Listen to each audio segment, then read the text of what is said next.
నేను అప్పుడప్పుడు కరివేపాకు కొంచెం తక్కువ ఉన్నప్పుడు తెచ్చుకొని ఇలా ఫ్రీజర్లో ఫ్రీజ్ చేసుకుంటాను. ఫ్రెష్గా ఉంటాయండి చాలా ఇవి.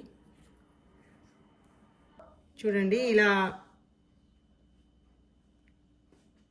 మొత్తం వాటర్తో నింపేసేసి ఫ్రీజర్లో పెట్టుకుంటాను. సో చాలా ఫ్రెష్గా ఉంటాయి అవి.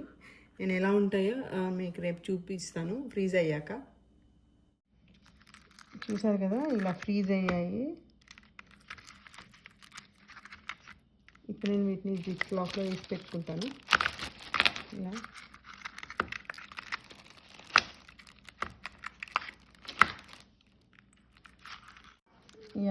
ఇప్పుడు నేను కొంచెం కర్రీలోకి యూజ్ చేస్తాను. చూడండి ఎలా వేసాను.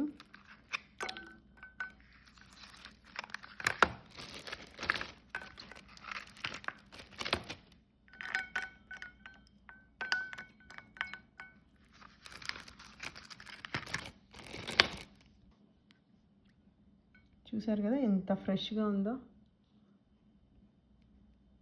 సో దీన్ని నేను ఇప్పుడు యాజ్ టీజ్గా అలానే కర్రీస్లోకి యూజ్ చేస్తాను.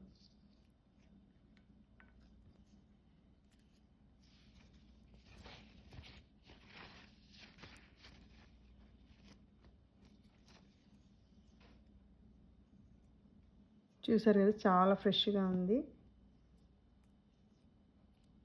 సో ఇట్లా ఫ్రీజ్ చేసిన కరివేపాకు నేను ఒక 2-3 మంత్స్ యూజ్ చేస్తానండి. తర్వాత మళ్ళీ ఫ్రెష్గా మళ్ళీ తీసుకొచ్చి మళ్ళీ సేమ్ ప్రాసెస్ చేస్తాను.